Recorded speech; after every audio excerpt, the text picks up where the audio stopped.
Carlina White.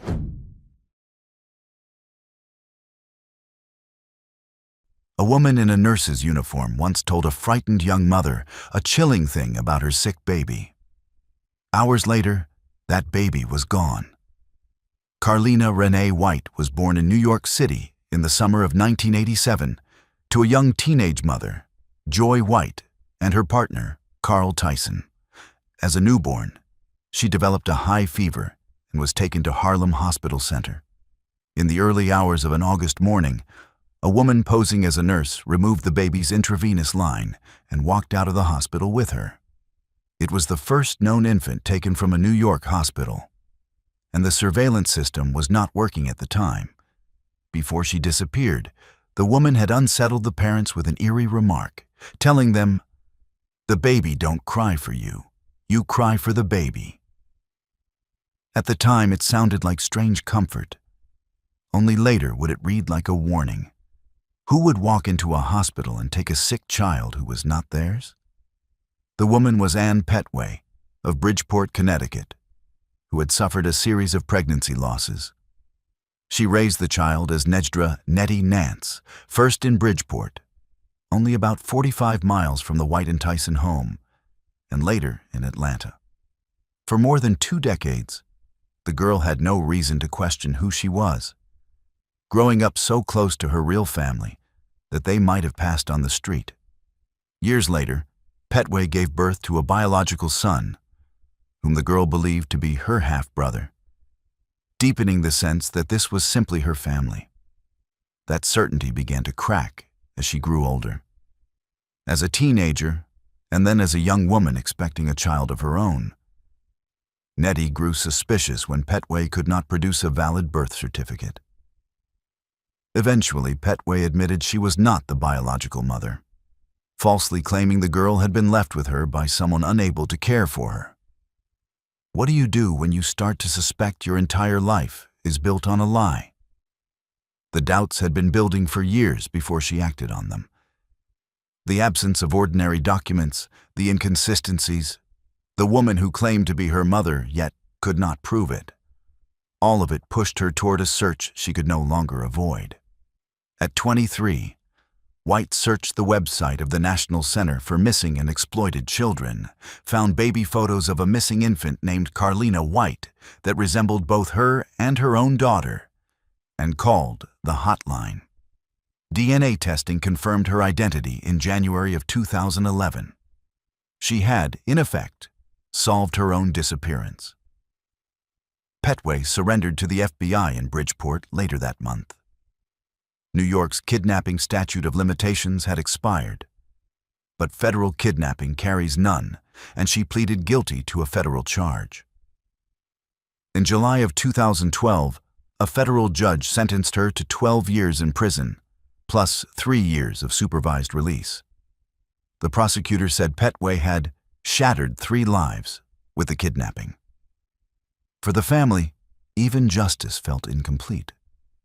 Carl Tyson believed the sentence was too lenient, saying he had wanted 1 year for each year his daughter had been gone. The reunion itself was far from a simple happy ending. White's relationship with her biological parents became strained, in part over a hospital settlement that had largely been spent before she was found, money that had only been claimable in full if she had been located while still young.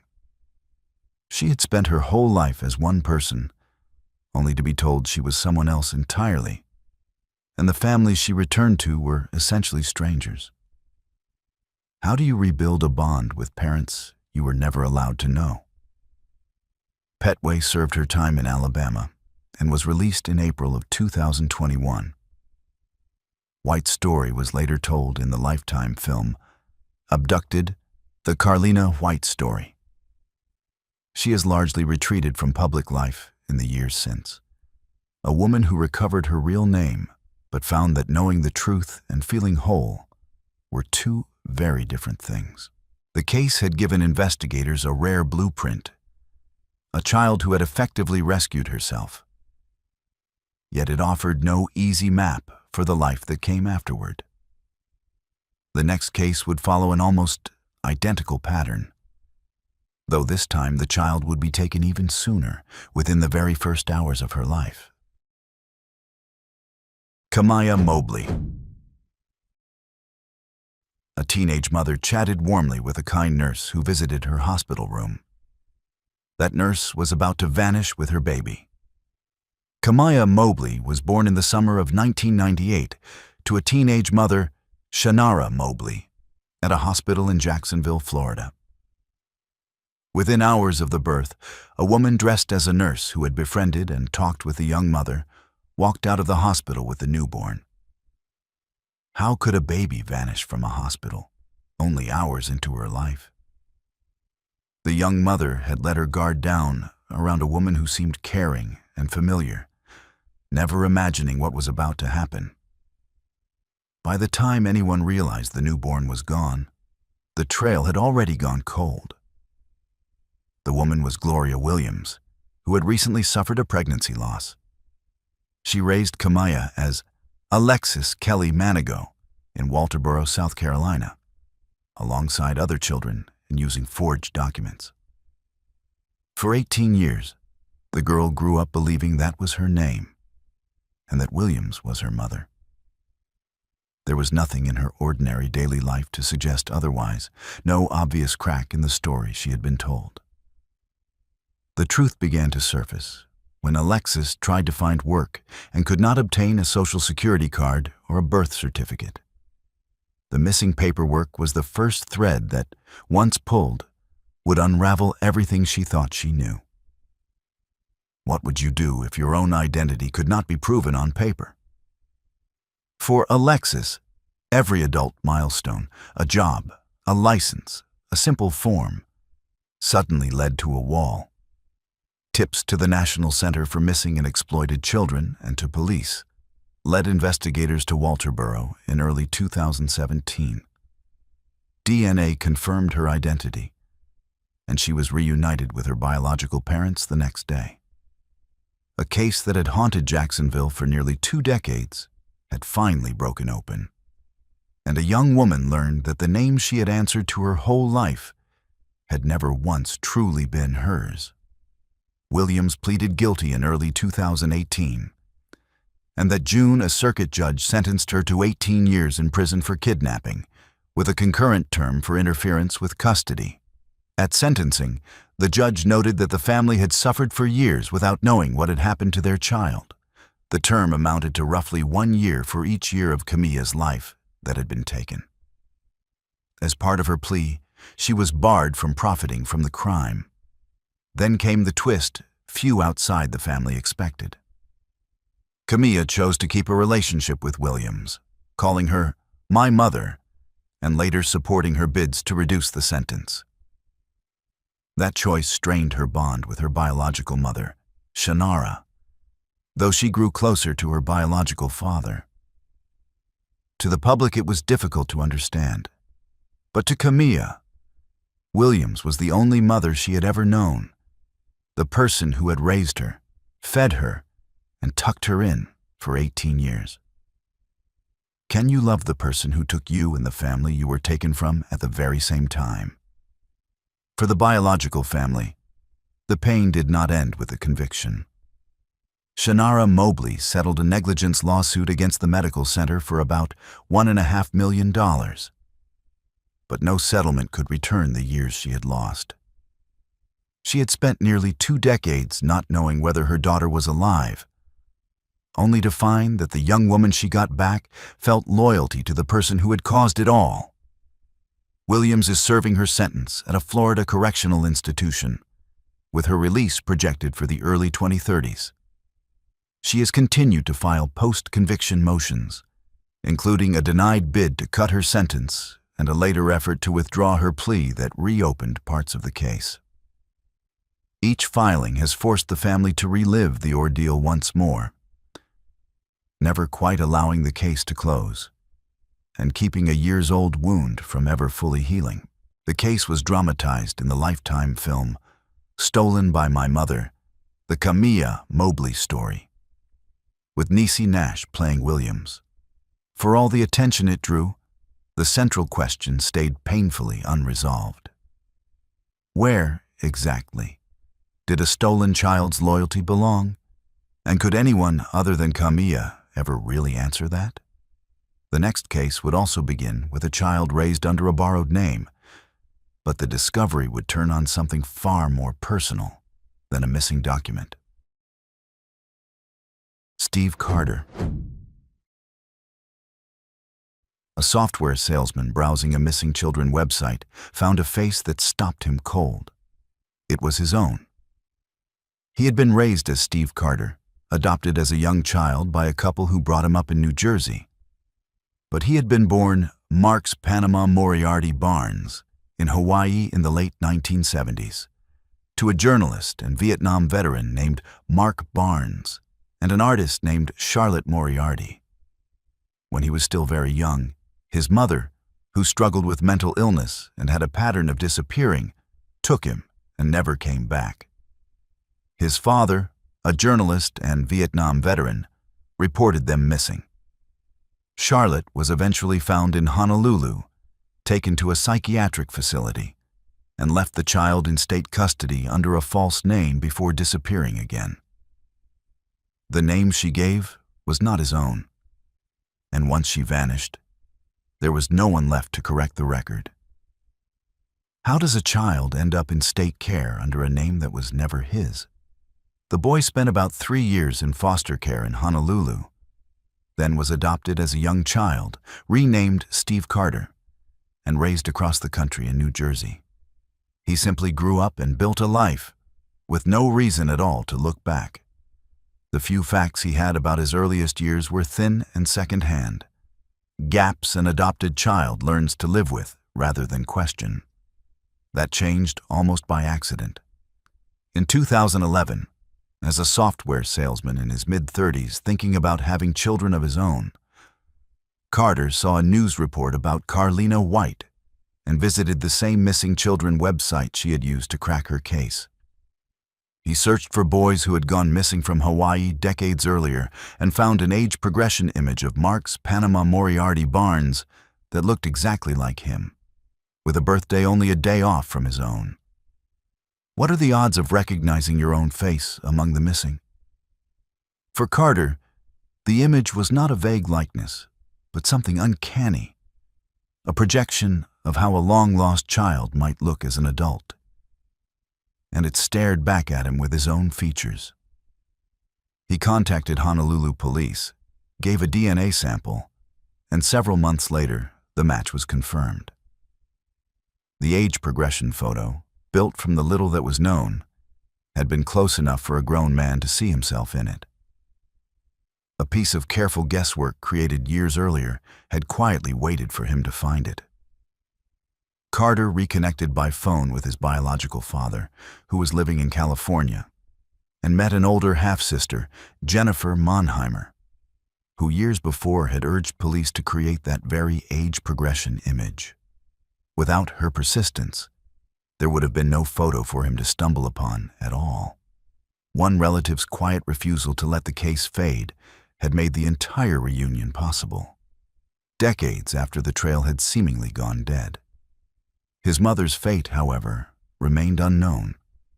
Charlotte Moriarty never resurfaced. And there was no prosecution, because the circumstances, a mother in crisis surrendering her child under a false name, produced no chargeable abductor. There was no one to put on trial, no clear moment where a crime in the usual sense had occurred. His case stood apart from the others for exactly that reason. There was no ransom, no plotting stranger, no villain to bring to court. There was only a child lost in the gap between a parent's illness and an incomplete record, found again decades later because technology and one determined relative had kept the trail from going entirely cold. Carter described the discovery as a happy ending to a story that usually isn't a happy ending, and has largely kept his life private since. He had reconnected with a father and a sister he never knew he had, and finally learned the name he had been born with. For a man who had grown up with no reason to doubt his own history, It was an extraordinary thing to learn in his 30s. That the life he knew had begun with a different name, a different family, and a mother who had simply walked away. How many other children slip through that same quiet gap and are simply never found? Their real names lost to a single broken record. The next discovery would also begin with a resemblance, though this time it was someone else who first noticed the face that did not quite fit. Zephany Nurse. A newborn girl was taken from her sleeping mother's side in a Cape Town hospital. Years later, two schoolgirls would notice they looked strangely alike. Zephany Nurse was born in the spring of 1997 to Celeste and Mornay Nurse at Groote Schuur Hospital in Cape Town, South Africa. Only days after the birth, a woman in a nurse's uniform who had comforted Celeste took the baby while the mother slept. How do you take a child from a hospital and simply vanish into a city of millions? In the chaos and exhaustion of a maternity ward, a woman in the right uniform could move through the halls almost invisibly. And a new mother had every reason to trust the person who had been kind to her. The woman, later identified as a seamstress from the Lavender Hill area, raised the girl as Miche Solomon, telling her own husband that the baby was his biological daughter. She claimed a woman named Sylvia had handed her the child at a train station after her own pregnancy losses, a story a court would later dismiss as a fairy tale. For the Nurse family, the years passed with no answers and no leads. They marked the anniversary of the disappearance each year, never knowing whether their daughter was alive or where she might be. But the truth was far closer than any of them could have guessed. In early 2015, the nurse's biological daughter, Cassidy, started at a Cape Town school that Miche also attended. Friends noticed the uncanny resemblance between the two girls, and the pair actually became friends. Mornay arranged to meet Miche, and then contacted the investigating officer who had worked the original case. What are the chances that a missing child and her own younger sister would end up in the same school hallway, when the family who had raised her could not produce proof of birth? DNA testing confirmed that Miche was the long-missing Zephany Nurse. A resemblance noticed by teenagers had cracked a case that had stayed cold for nearly 18 years. The breakthrough had come not from a detective or a national database, but from a chance enrollment at a single school. Two girls drawn together by a likeness neither of them understood at first. Under South African law protecting the identity the child had been given, the woman who raised her could not be named publicly during the proceedings. In 2016, she was convicted of kidnapping, fraud, and a violation of the Children's Act, and was sentenced to 10 years. Only after the young woman turned 18 and applied to the High Court was the name Miche Solomon allowed to be published. And the woman who raised her was identified as Lavona Solomon. The most surprising part of the story came next. Miche chose to keep the name she had grown up with and to stay close to the father figure who had raised her, while she struggled to bond with the Nurse family. The girl who had been taken did not simply slot back into the life that had been stolen from her. She had lived another whole life by then, with its own loves, routines, and loyalties, and no court ruling could undo the years she had already spent as someone else. She later wrote a book dedicated to both of her mothers, and said she had forgiven the woman who raised her and regularly visited her in prison. It was a response almost impossible to imagine from the outside. A young woman extending grace to the person at the center of the case.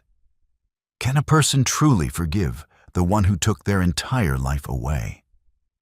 Lavona Solomon was released on parole in August of 2023, subject to ongoing monitoring. Her husband had divorced her while she was incarcerated, and the biological parents had also divorced amid the strain of it all. The story was later told in the documentary Girl Taken.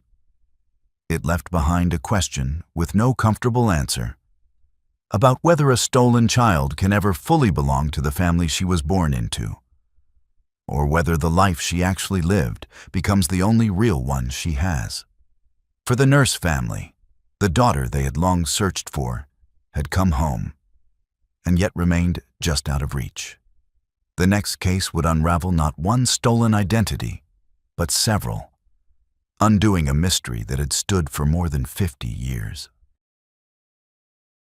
Jack Rosenthal. For half a century, a man believed he was a baby stolen from a Chicago hospital. The truth was that he was not even that. In the spring of 1964, a newborn named Paul Joseph Franczak was taken from Michael Reese Hospital in Chicago. A woman dressed as a nurse told the mother, Dora Franczak, that a doctor wanted to examine the baby, then walked out and vanished, setting off the largest manhunt in the city's history to that point. More than a year later, a toddler was found abandoned outside a department store in Newark, New Jersey. Police, recalling the Chicago kidnapping, came to believe the boy was Paul, relying on ear-shape comparison that was then thought reliable, and the Franczaks identified him and raised him as their son. For a grieving family, it was the answer they had prayed for, and few had reason to question it at the time. But was he really their missing child? As a boy, Paul found newspaper clippings about the kidnapping hidden in the family home. When he asked about them, his mother told him only that he had been kidnapped, that they had found him, and that they loved him. The doubt that planted never fully left him, following him quietly into adulthood and shaping a question he could not shake. Was he really the person everyone said he was? In 2012, still carrying those lifelong questions, he took a home DNA test that proved he was not biologically related to the Franczaks. He was not the kidnapped Paul at all. So who was he, and where was the real Paul Franczak? The genetic genealogist C.C. Moore and a team of volunteers reverse-engineered his DNA and, in 2015, identified him as Jack Thomas Rosenthal, born in Atlantic City, New Jersey, to parents named Gilbert and Marie Rosenthal. The discovery revealed something even stranger. Jack had a twin sister, Jill, who had also disappeared as a toddler. What had happened to a second missing child that no one had even been looking for? Relatives described a deeply troubled early home life, and both of Jack's biological parents had died years earlier, taking whatever they knew with them. He had spent his life searching for one answer, only to uncover a far larger and more painful mystery in its place. Jack told his story in the book The Foundling, and later in the documentary The Lost Sons. The case still had one more turn left in it. In 2019, another home DNA test identified the real kidnapped Paul Franczak as a Michigan man named Kevin Beatty. The woman who had raised him had died years before, and how he had traveled from Chicago to Michigan remains unknown. The baby taken from that hospital had been alive all along, living an ordinary life half a country away, never knowing he was at the center of one of the nation's most famous abductions. After more than 50 years, the original mystery had finally been solved, but not in time for the reunion everyone had hoped for. Dora Franczak spoke with Kevin by phone late that year, though he died of cancer in 2020 before they could meet in person. The mother and the son who had been taken from her never stood in the same room. The woman who took Paul in 1964 has never been identified, and Jill Rosenthal has never been found. Jack continues to search for the twin sister he never knew, filing a missing persons report and running a public effort to locate her. 3 children had been swept up in a single tangled story, and even after all the testing and all the searching, one of them remains unaccounted for to this day. He has said he fears she may not have survived childhood, yet he has never stopped hoping she is alive somewhere, living under a name that is not her own perhaps as unaware of her real history as he once was of his. The same technology that had finally given him back his real name might one day give him the answer to his sister's fate as well. If you've made it this far and enjoyed deep dives into the most shocking criminal cases, hit that subscribe button and don't forget to press the bell icon. The next case would carry that same uncertainty into far more tragic territory, where the truth about a stolen child would not surface until long after she was gone. Suzanne Sevakis. For most of her short life, no one knew her real name. The truth would not surface until decades after she was gone. Suzanne Marie Sevakis was born in the late 1960s to Sandra Brandenburg and Clifford Sevakis. In the mid-1970s, her mother married Franklin Delano Floyd, a man who lived under one of his many false names.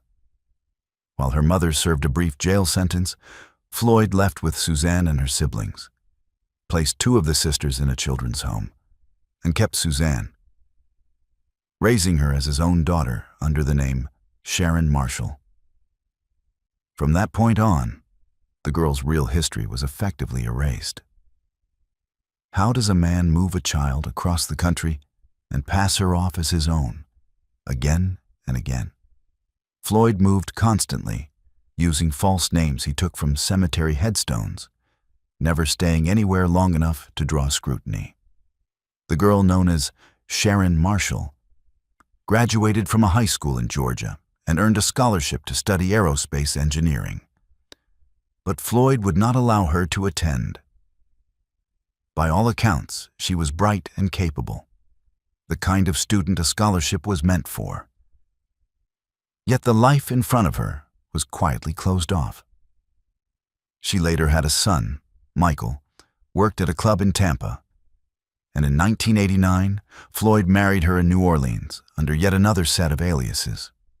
By every outward sign, she was simply his daughter, then his wife. The truth of who she was had been buried under a decade of invented identities, the names changing each time they moved to a new town. No school, no neighbor, and no employer had any reason to doubt the story Floyd told about her. On the 30th of April, 1990, the young woman, then known as Tanya Hughes, died in Oklahoma City days after she was struck by a vehicle. Floyd was the prime suspect, but was never charged in her death. She was about 20, and to everyone who knew her, she was still Sharon, a name that had never truly been hers. The people who tried to look into her background found only dead ends, false names, and records that led nowhere. Who was she, really? And where had she come from? For years, the question went unanswered. The investigative journalist Matt Birkbeck publicized the mystery in his 2004 book, A Beautiful Child, and worldwide interest eventually led the FBI and the National Center for Missing and Exploited Children to revive the case. For a long time, the only people who cared about Sharon Marshall were the few who had known her and could not forget her. In 2014, agents re-interviewed Floyd, who finally revealed Sharon's true name, and DNA confirmed that she was Suzanne Marie Sevakis. The young woman who had lived and died under a borrowed identity finally had her own name back, years too late to ever use it. By then, Floyd's other crimes had long since caught up with him.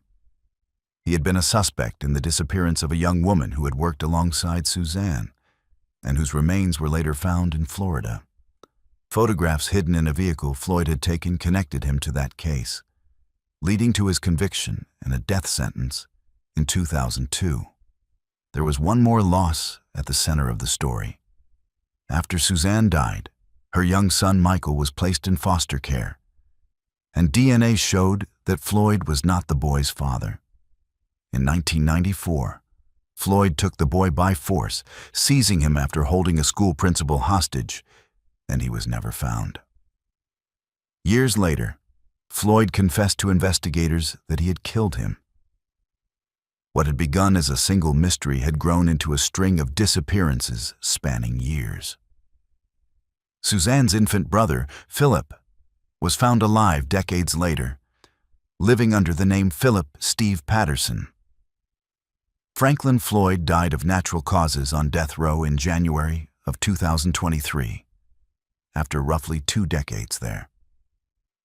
The boy's remains have never been recovered. The story was chronicled in Birkbeck's follow-up book and in the Netflix documentary Girl in the Picture. For all that was finally uncovered, the case left behind people who were never accounted for, and a man who carried the full truth to his grave.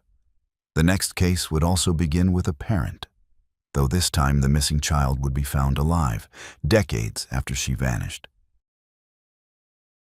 Michelle Newton. A father spent more than 40 years not knowing what had become of his daughter. The answer arrived just before a holiday in 2025.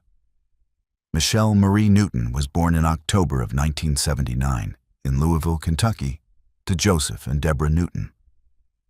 In the spring of 1983, when Michelle was a young child, Deborah told Joseph she wanted to relocate to Georgia for work and left with their daughter, saying she would go ahead and prepare a home there. The two then vanished, and Joseph was left with no idea where his daughter had gone.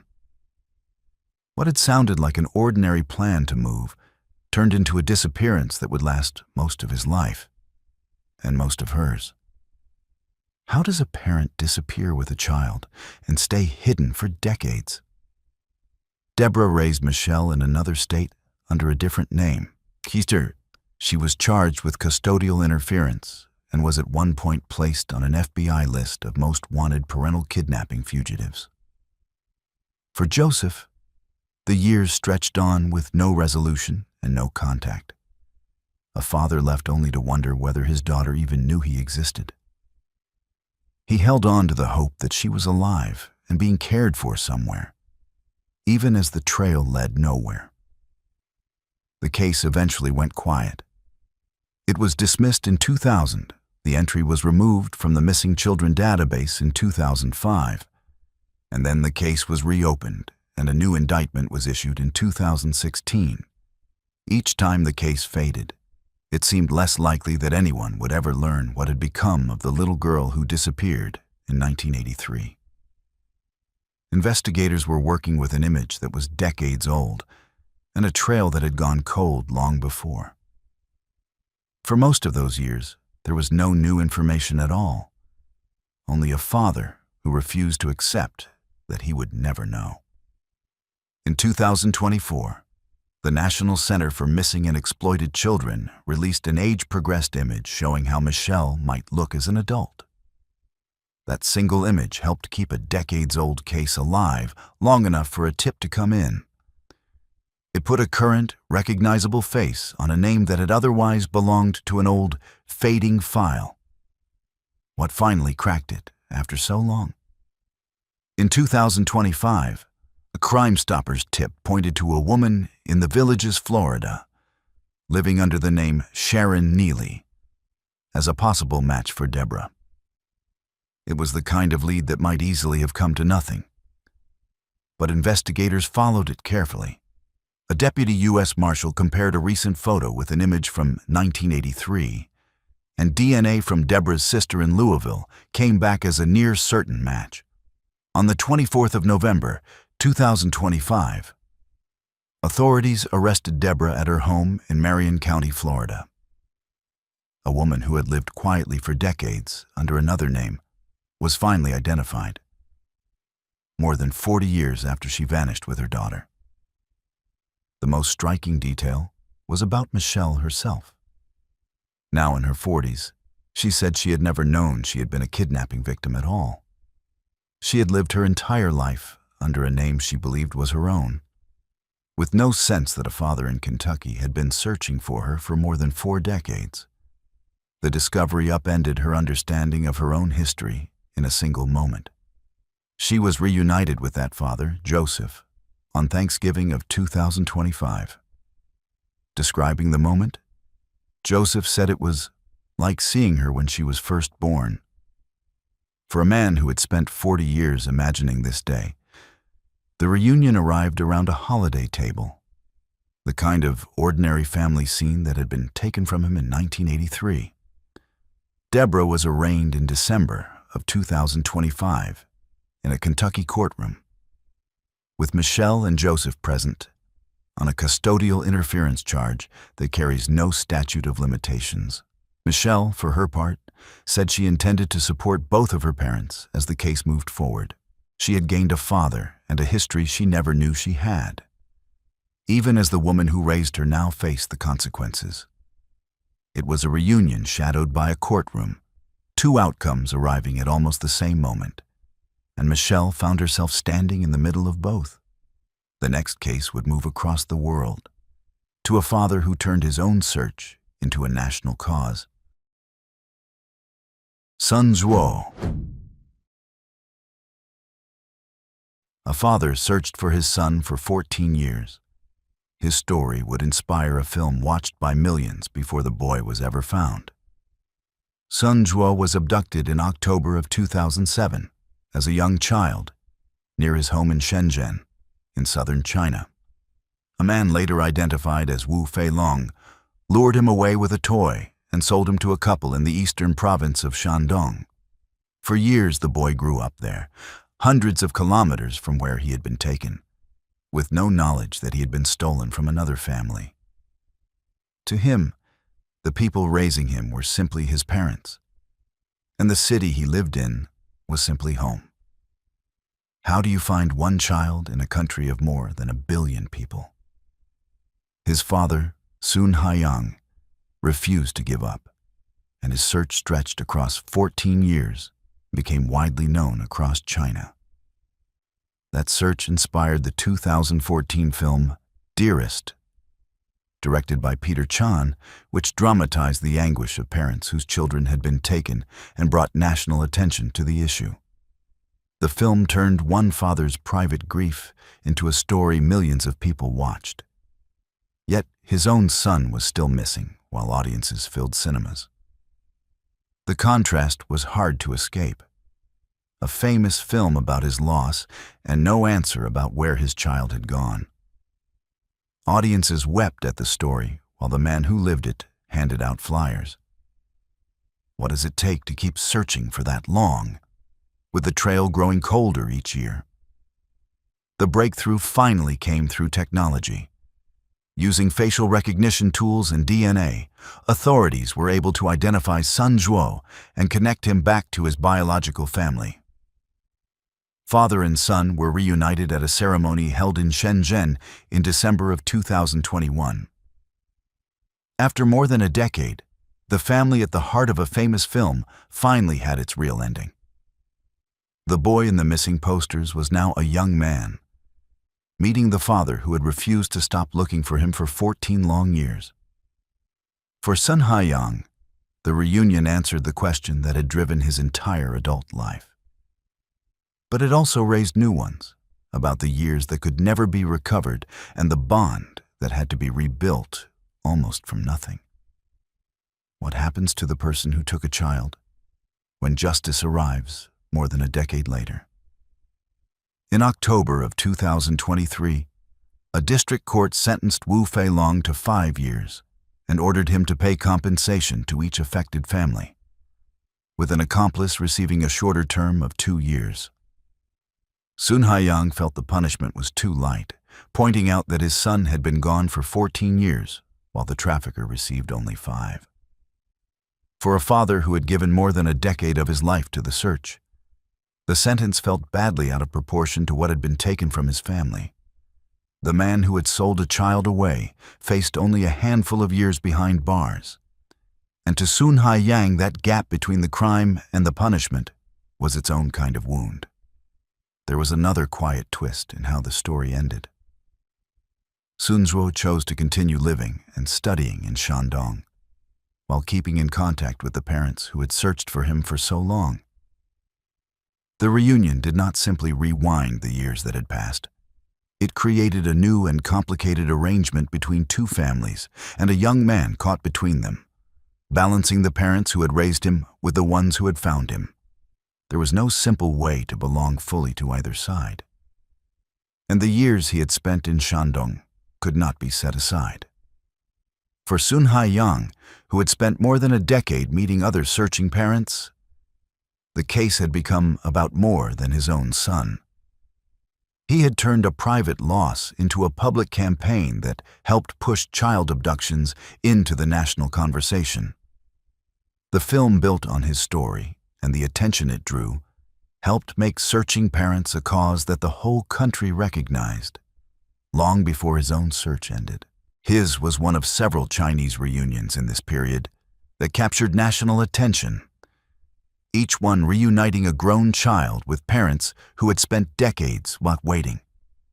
The next reunion would also come through facial recognition technology, after a mother spent more than 3 decades searching. Mao Yin. A father turned away for a moment to fetch water. When he turned back, his young son was gone. Mao Yin was abducted in 1988 as a small child outside a hotel in the city of Xi'an in northwestern China, after his father set him down for a moment to fetch some water. According to reporting, he was sold to a childless couple for 6,000 yuan, the equivalent of about $845 today, in a neighboring province, and raised under the name Gu Ningning, unaware that he had been taken. In a single unguarded moment, in a busy public place, a family had been broken apart, and a small boy began a life under a name that was not his own. How long can a parent keep searching with no sign their child is even alive? His mother, Li Jingji, quit her job, handed out more than 100,000 flyers, appeared on numerous television programs, and chased some 300 false leads over 3 decades. Each lead that came to nothing was another small loss layered on the first, a fresh wave of hope followed by disappointment. She traveled to follow rumors, met children who turned out not to be hers, and kept going anyway.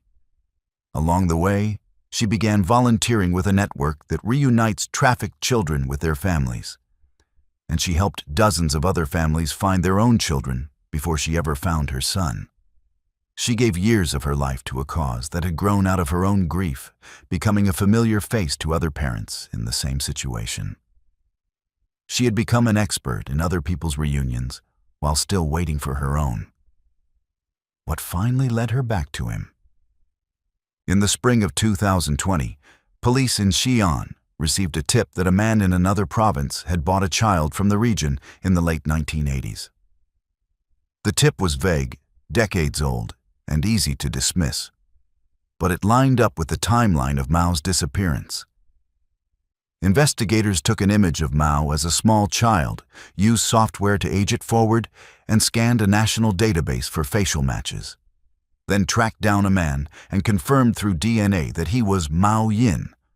A photograph of a missing toddler, projected decades into the future, had pointed straight to him. The technology had compressed 30 years of searching into a single database match. After all the flyers and the false leads, the answer came from a face in a database, matched in a fraction of the time her own search had taken. Decades of effort and a piece of software had converged on the same person. At a televised reunion in May of 2020, mother and son embraced in front of the cameras. "I don't want him to leave me anymore," Li said. Mao, who had grown up to run a home decoration business, said he planned to move to Xi'an to live near his biological parents. It was a choice to close some of the distance the years had opened between them. After 32 years, the toddler taken outside a hotel was a grown man standing beside the mother who had never stopped looking. For Li Jingji, the moment was the one she had imagined through every flyer and every dead-end lead, finally made real in front of a national audience. One part of the case, however, stayed unresolved. No prosecution of the person who took Mao Yin has been publicly reported. Police said they were still investigating the original abduction and pledged to act according to the law, but no arrest, charge, or sentence has surfaced. In part because abductions from that era often fell outside the limits set by older laws. The reunion was real, but the question of accountability for the original act was left open, with no one publicly answering for it. Could a child taken so long ago ever truly settle back into the life that had been interrupted? For Mao, it meant getting to know parents he had no memory of, while still carrying the history of the family that had raised him. He had two sets of parents, one who had lost him and one who had brought him up, and a lifetime of feelings to sort out between them. The next case would turn on a different kind of memory, one a stolen child had carried and preserved for years. Li Jingwei. A man could not remember his own name, but he had never forgotten the shape of the village where he was born. Li Jingwei was abducted as a young child, around 1988 or 1989, from his hometown in Yunnan province in southwestern China. He was lured away and trafficked more than 1,000 kilometers to a family in Henan province in central China. He did not remember his birth name, but he held on to vivid memories of his village, which he often drew to keep them from fading. He had been taken far enough away and young enough that the most basic facts about himself were lost to him. He grew up knowing he had come from somewhere else, but not where, not who his first family had been, and not how he had ended up so very far from home. For years, those memories were all he had of where he came from. He could picture the paths, the houses, and the fields, even as the names attached to them slipped away. He sketched the same scenes over and over, refusing to let the one link to his origins disappear. The map in his head was the closest thing he had to proof of where he belonged. Could a childhood memory really lead someone home after more than 30 years? Encouraged by a wave of high-profile reunions in 2021, including that of a father named Guo Gangtang, who found his son after decades, Li decided to act on the one clue he had.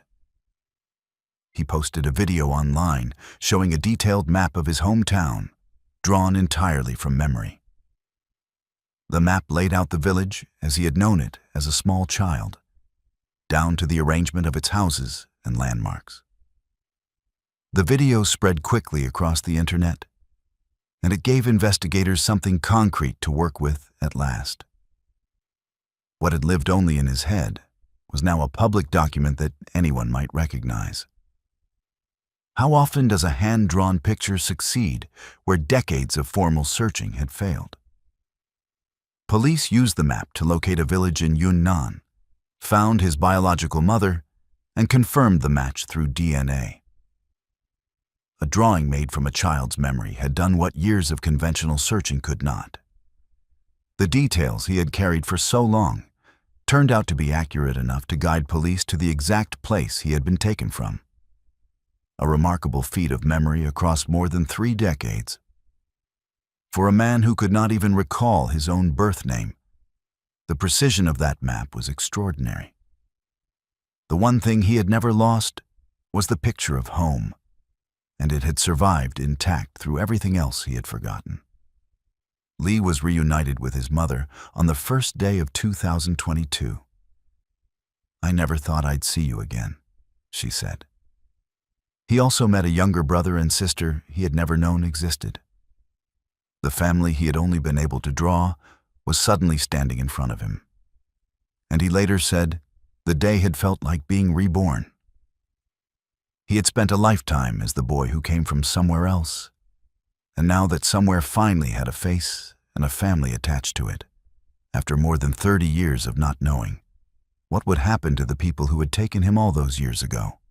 In June of 2023, a county court in Yunnan sentenced 2 human traffickers, one surnamed He and one surnamed Wang, to 11 and 10 years in prison. Each was also ordered to pay Li compensation, an amount far smaller than the sum he had sought. Lee, unsatisfied with both the punishment and the compensation, said that he would appeal. The men who had taken him as a small child and sold him into another family faced about a decade each in prison, while the years they had cost him could not be returned at any price.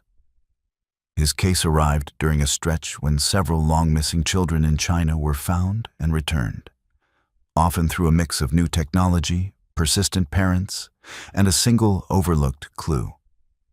For Lee, that clue had been a memory he never let go of, a map of home that he carried in his mind until the day it finally led him back. Out of everything taken from him, it was the single thing the long years could not erase. This was all from our side today.